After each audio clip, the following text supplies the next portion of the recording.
Sa sobrang galang ng mga tao sa Japan, pati ang kanilang mga usa ay marunong na ring yumuko. Arigatou gozaimasu. Tunay na kahanga-hanga ang emoji na to sa Dubai. Tinatawag itong Dubai Spear. Ginastusan ito ng kanilang gobyerno ng $2 billion o 112 billion pesos. Ito naman kung masyado ka ng kumpiyansa sa kakayahan mo.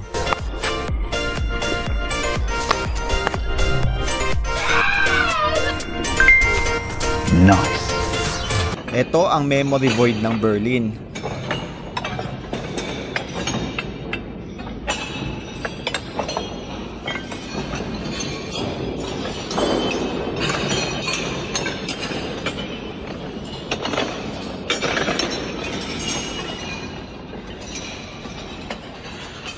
Ito na ang real life Rapunzel. Pero teka, magkano kaya ginagastos niya sa buhok niya kada buwan? Wow! Ang malaparaisong lugar na to ay matatagpuan sa Hunan, China. Tinatawag itong Heaven's Gate Mountain. Ito ang pakulo sa libro noong 17th to 19th century. Kilala to bilang 4H Friday. Lalabas lang ang painting sa gilid pag nabuklat mo na lahat ng pahina. Ito ang pinakamagastos na gender reveal na mapapanood mo.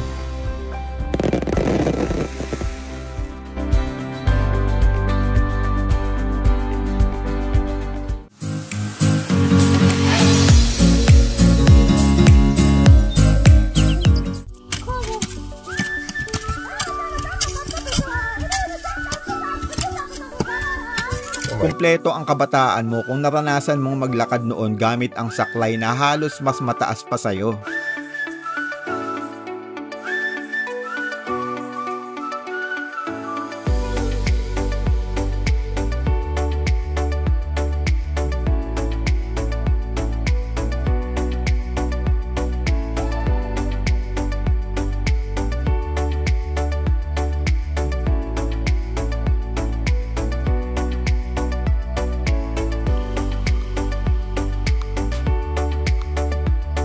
Baby pa lang, bihasa na sa paggamit ng skateboard.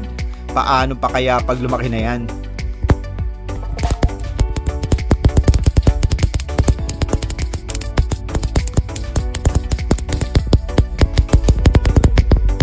Si bro ay inuubos ang isang henerasyon ng mga lamok. Ang bansang Belgium ang largest consumer ng fries sa buong mundo.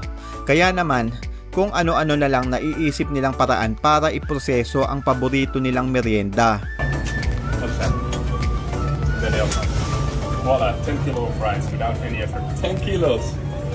Sa panahon ngayon, pati ang traktor ay kaya na ring pasayawin.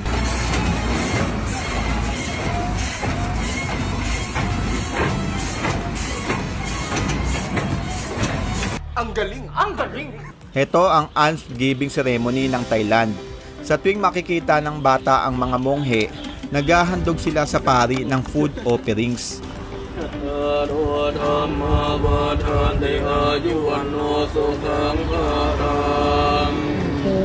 Pasintabi sa mga hindi pa kumakain dahil talaga namang nakakagutom ang video na to.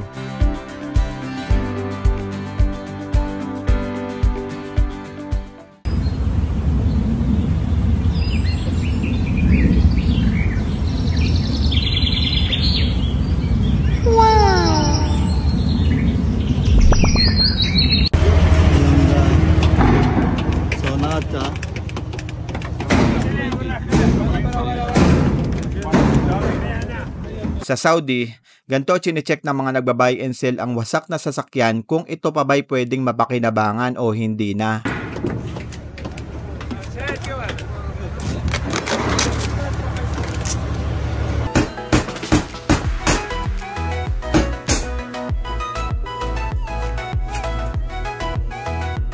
Sulit ang almusal pag ganito kalaki ang lulutuin mong itlog. Wow, look at the size of that yolk. Ang lalaki sa video ay ang pinakamatangkad na tao sa buong mundo na nabubuhay. Let's go. We're gonna go see what this is sold in slaves.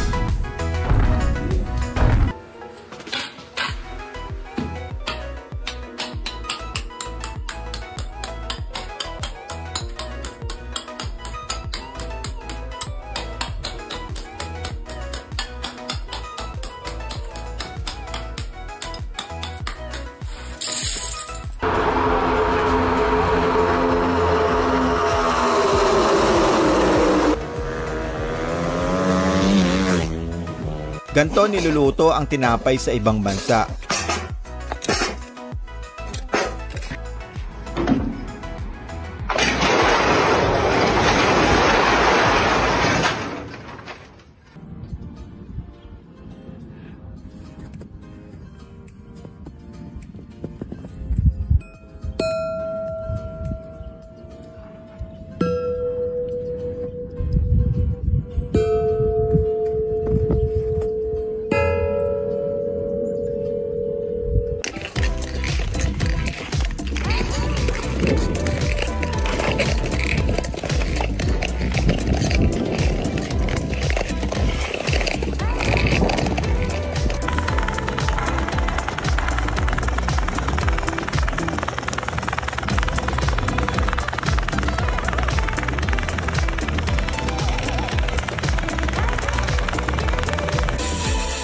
Ang buwis buhay na adventure na to ay tinatawag na tightrope cycling.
Minsan, isang good Samaritan lang ang kailangan para tuluyang mawala ang baha. Isang simpleng kilos na may malaking epekto.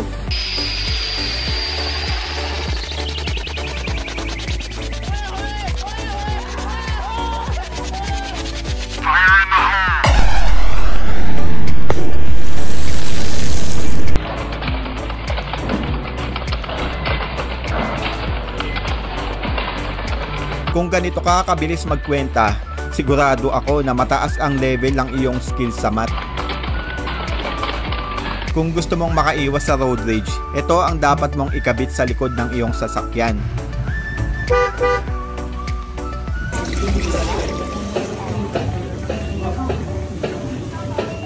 Nakakita ka na ba ng ice cream na may sabaw? Tinatawag itong dondurma. Sikat ito sa bansang Turkey.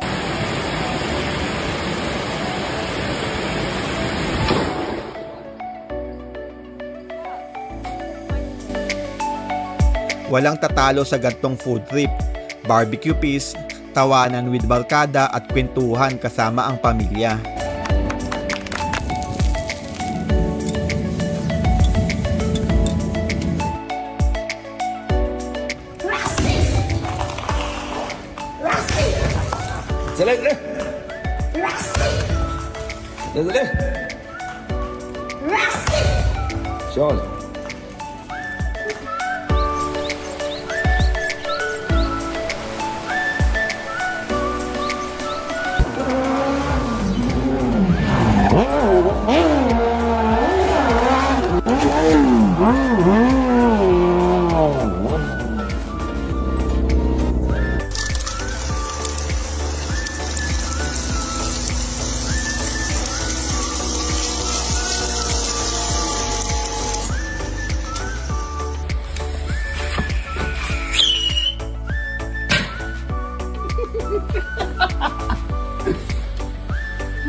Sa likod ng bawat eleganteng performance ng mga balerina, ganito sila magsanay.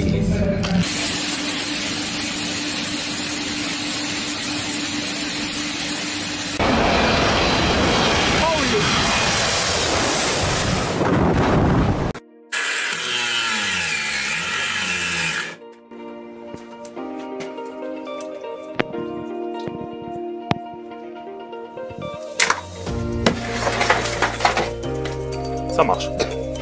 Lord, please, kahit isang gold bar lang oh. Ano ka nasisira, ulo?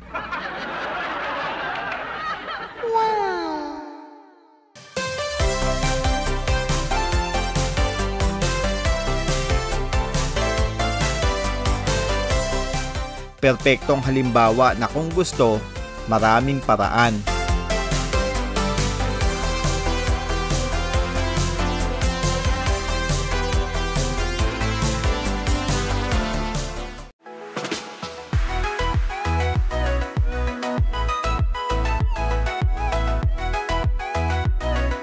Sa kahit anong larangan, mas mapapadali ang trabaho pag gagamitan ng utak.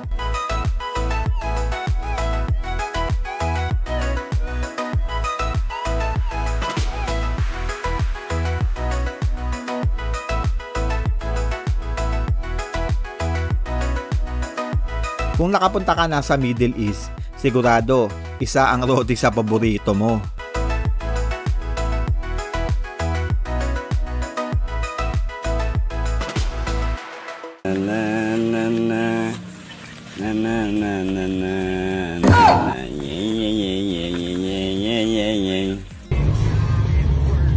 What the hell is this guy doing?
Dahan-dahan ka, baka mabilaukan ka, ha?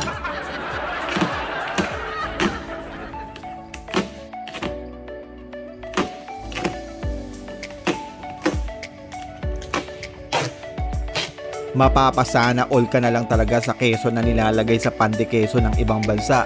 Sana ganito rin sa Pilipinas, no?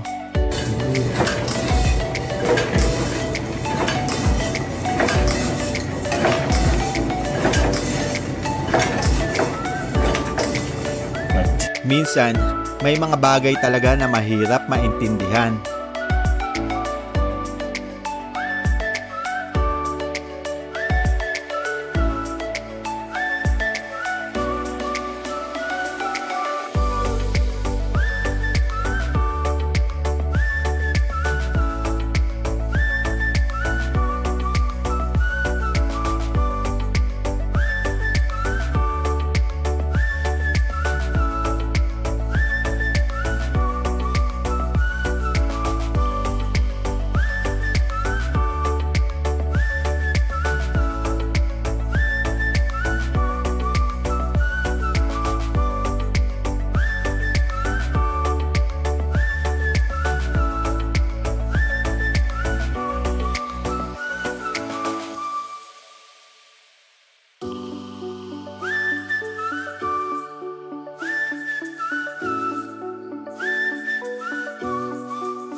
Seismic Isolator.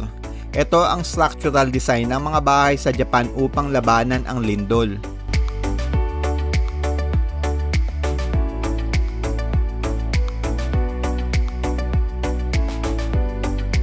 Nagtataka ka rin ba kung paano nila sinushoot ang mga jaw-dropping Marvel scenes? Ayan, ganyang kalaki ang camera na ginagamit sa mga blockbuster na palabas.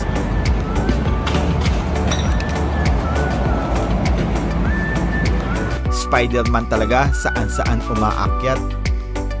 Ganto katikas ang mga trabahador sa oil drilling rig. Bawal sa larangan ang lalampa-lampa.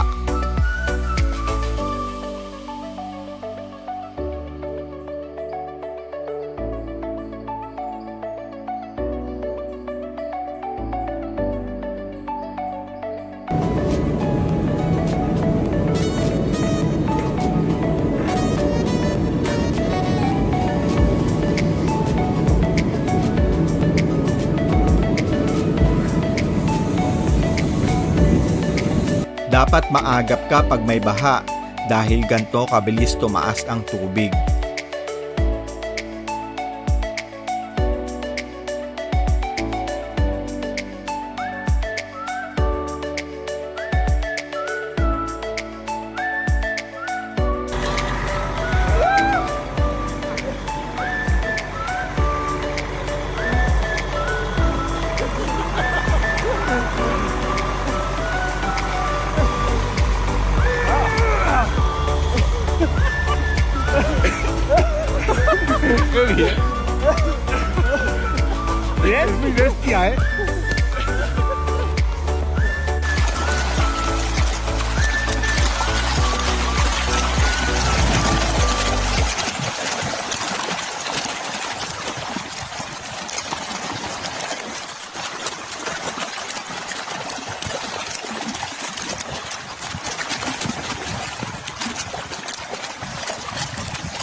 Sino namang mag-aakala na ang mga creepy na bagay ay satisfying din paminsan-minsan.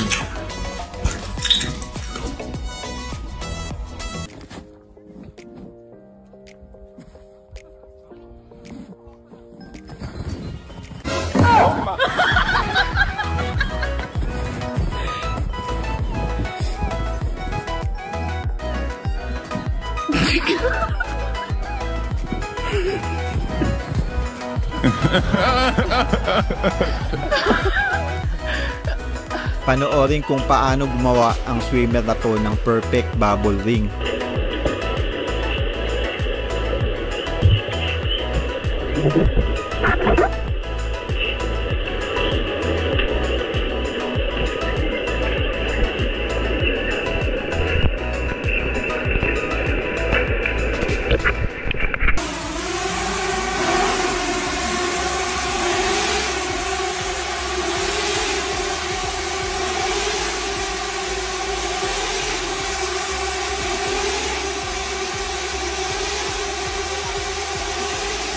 Sa panahon ngayon, ginagamit na rin ang drone para magtanghal ng palabas.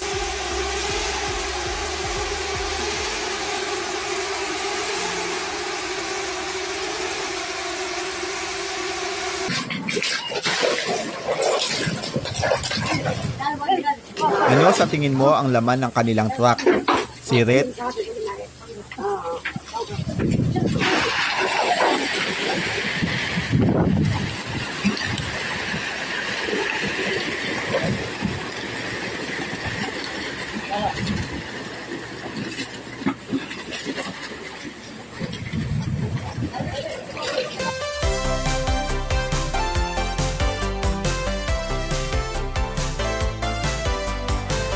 Guys, kung nagustuhan nyo ang content natin ngayon, huwag kalimutang i-like ang ating video.